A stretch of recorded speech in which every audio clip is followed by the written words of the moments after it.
I know I haven't posted for a while, but basically, I kind of went silent or whatever when the around the time that the UTB18 came out, and I kind of liked the concept at first, but then I realized that it's too big to run on an indoor course, and I thought it was too small to actually run on the 10 scales or with the trailing.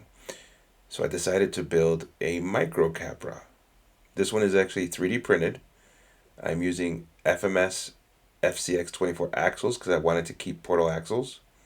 All the links are custom done, custom cut threaded rod. Went with a Furatech Lizard Pro system.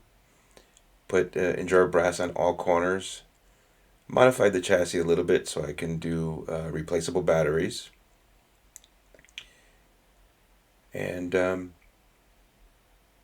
kept doing little changes here and there until I got to its current state. And here I'm going to do a quick run video.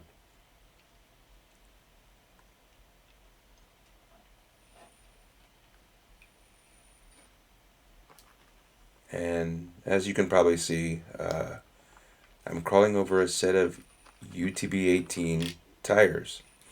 A rig that I thought was silly at first and not interested in, but I guess because it was new and I actually saw one running in the trail with us, I said, you know what?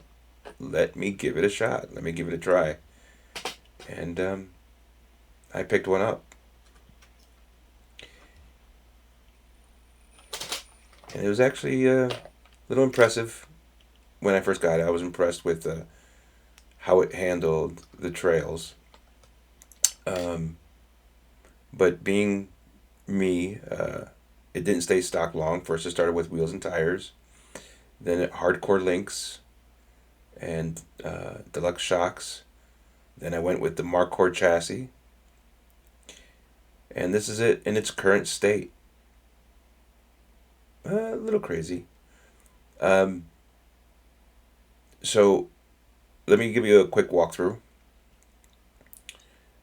Um, as you can see, I have the hardcore links on there. I'm here. I have the HB Rovers on a set of inexpensive plastic B-lock wheels. They're 1/9s. I intend to probably swap those out for some carbon fiber wheels. And here I have the AGFRC servo.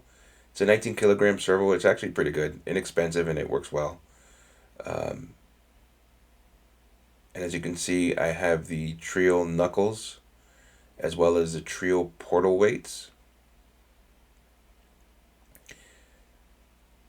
And here are my 80 millimeter deluxe shocks for the UTB18. It's got the slanted cap, so gives me little more clearance. Here's the Markcore chassis, and of course my Holmes Hobby 380 V2 motor, and that's being run through or run by the deluxe silent ESC. And here is the slanted skid from Deluxe Fabworks. And I actually like it because what it does is it lowers the center of gravity or lowers the CG of the motor, the way it's slanted so the motor is not sitting in the air. And of course I have four-wheel steer. And I'm using another 19 kilogram servo here. And what's nice is the straight axle I put on rear brass portal covers. But since the portal covers for the straight axle are the same as the knuckle, I was able to retain use of those brass covers. So that was a nice little bonus there.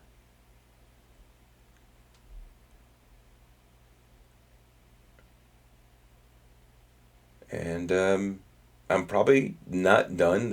I'm waiting for some deluxe drive shocks, or I'm sorry, drive shafts, and some heavy duty universals. And then of course I'm going to change the link geometry a little bit so I can get a little more clearance. As you can see, even though it's got good articulation, there's a little gap there, and here I was showing you my custom battery mount that I built for it. And that's how she sits in her current state. Can't wait to get her on the rocks and really give her a go. Thanks.